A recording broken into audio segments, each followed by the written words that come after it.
Hello, this is John Kicklighter, Global Head of Content for StoneX, here to discuss market conditions into next week and top event risk that global investors will likely focus on.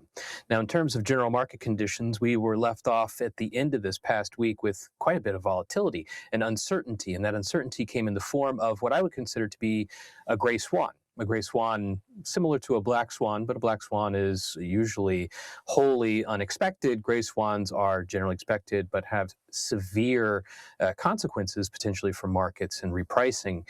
The gray swan that we were looking at was the Supreme Court of the United States ruling on President Trump's tariffs and his ability to exact those tariffs under the Emergency Act. And they had ruled pretty decisively against his ability to utilize those tariffs that were such an upending force in volatility for the capital markets, and particularly U.S. markets last year, particularly around April, where we had the exacting of massive tariffs against many of the country's trading partners in what was called Liberation Day. Now, how this plays out over the big picture and what needs to be repriced is not clear. Some might think that the markets have already priced it in. Some may expect that the markets may have already discounted this outcome, or perhaps have already baked it in terms of what it can mean. But I think it's too complicated and too convoluted for that to be realistic. The immediate response after this announcement was very tepid, relatively speaking. The equity markets did initially bump higher, and the U.S. dollar dipped a little bit, but not severely, not sharply, and that reflects that confusion. There is, I think, not a clarity on whether this is quote unquote good or bad. And that is going to carry over into next week as the markets try to pick apart what this means and what the White House will do in its pivot to maintain its influences, negotiation powers with its trade partners. It'll be quite complicated, but it's another thing that can actually push these markets, I think, more towards uncertainty. Uncertainty is usually translated into volatility, and volatility typically has more of a risk off or sell-off bearing. So definitely a situation or backdrop in which we should be much more alert and understanding of our exposure. So in terms of the just general approach of the markets, I would say look and be mindful of short-term breakouts. Certainly be mindful of or stay away from range trading in very defined technical patterns. I'd be also wary of dip buying, which is notably riskier, and also an expectation of a bullish breakout on something, let's say the S&P 500, the NASDAQ 100, that is anticipated to be significant in terms of its follow-through. So a bullish move, not necessarily unlikely, but follow-through and momentum probably is. And there is a growing risk of a break to the downside, again, using something as a benchmark like on risk, like the S&P 500 or the Dow or the NASDAQ, and seeing it catch traction. So that's what I'll be looking for in terms of market approach. In terms of the markets to watch, VIX, the volatility index. It's an imperfect measure. I have issues with its accuracy and how it's still used today as a fear index. I don't think it's as straightforward as its intention was, let's say 20 years ago, but it is still very important to gauging the kind of backdrop of the market.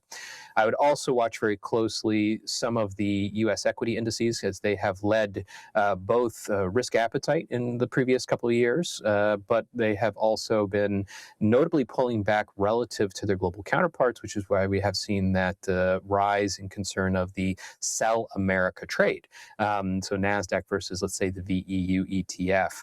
Now, I'd watch that ratio, especially after the tariff walk back, but keep an eye, perhaps, if you had to choose one, maybe the NASDAQ 100, because we do have Nvidia earnings on tap.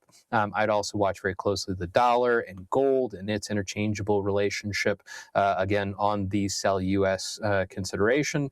And we should also be watching some external markets. There's other gray swans out there.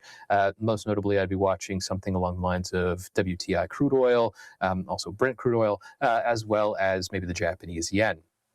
Now, in terms of themes, I still am keeping greater focus on these gray swans. The tariff decision by the Supreme Court was inevitable. We knew that was going to come. It was just a matter of time, and it has come this past week, late this past week, which is why this is still uncertainty into the weekend and going into the new week. But we also have other gray swans of varying degree. I would say the threat by the president, U.S. president, to do preemptive strikes on Iran, if it does not reach a agreement on its nuclear conversations, is a gray swan with a high potential impact on global capital markets, including especially the commodity markets and oil in particular. And I would consider that a probable scenario, given the implications of the Venezuela situation not long ago. And then you have others, let's say Japan and its financial stability, that is possible, not necessarily to the scale of probable. It also has extraordinary influence if it does come to pass. So it's those kind of lower probability maybe, but high risk scenarios that we need to be a little bit more mindful of, especially as the markets are struggling to maintain conviction one way or the other. Now, aside from those gray swans, I will be watching that Sell America trade as it will be the unwinding or the working through of the tariff implications. And I'll be watching particularly the US dollar to see if it's a sell US or diversify from the US and its dollar, or if the dollar will retain some of its bid from a haven perspective, because if risk aversion does kick in. At the extreme ends of that spectrum, the US dollar becomes a safe haven. So how the dollar is acting can be very indicative for the broader markets and what the global macro scenario says. In general, the traditional themes for fundamentals are going to be a little more on the back end. We have a lot of confidence readings. We do have probably the last bright lights of earnings for the season. And I'll also be watching some trade status updates with the data that we have on tap that's going to reflect upon some of that theme, but it's going to be a lot less of the traditional global macro calendar and a lot more of that working out the headlines.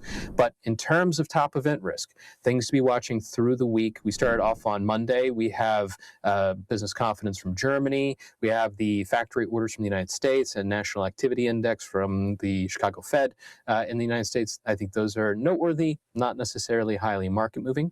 On Tuesday, we have Chinese fixed direct investment. That's a very noteworthy and important indicator from a perspective of a look at the Chinese economy. However, it's not particularly well known to be market moving. In the U.S. session, we have Home Depot earnings, which is very important for reflection on housing and consumer sentiment and general spending. And in terms of the traditional macro data, we have the U.S. consumer confidence figure from the Conference Board, certainly very noteworthy, especially with the tack that we've taken from the U of M recently. We also have housing data, so that's the S&P Case-Shiller, that's also FHFA, and we have money supply, again, very important given the context of the big picture for the U.S. and Sell America trade. Wednesday, we have some in the APEC session, Australian CPI. We have German consumer confidence. We have Canadian manufacturing sales. But the really big ticket item for Wednesday is going to be after the U.S. close, and that's Nvidia earnings. That's number one stock by market cap, and it also can revitalize or perhaps continue the suppression of the AI-led trade. On Thursday, we have the Bank of Japan buying some JGBs that speaks to that gray swan I spoke about earlier. We have the Eurozone consumer confidence, economic confidence, industrial confidence, so confidence figures and CPI expectations, certainly noteworthy given the monetary policy speculation for the ECB. Canadian average earnings, which is an important economic figure, not necessarily very market moving. And then in Friday, we get into some Japanese data, Japanese industrial production and retail sales. And then we have some GDP figures from Turkey and Switzerland, India and Canada, both fourth quarter and January for Canada. And we also have U.S. upstream inflation pressures, the PPI. So some interesting data, but none of it is particularly market moving except for Nvidia. All right, that wraps up the week ahead. Don't forget to like and subscribe for more financial market insights.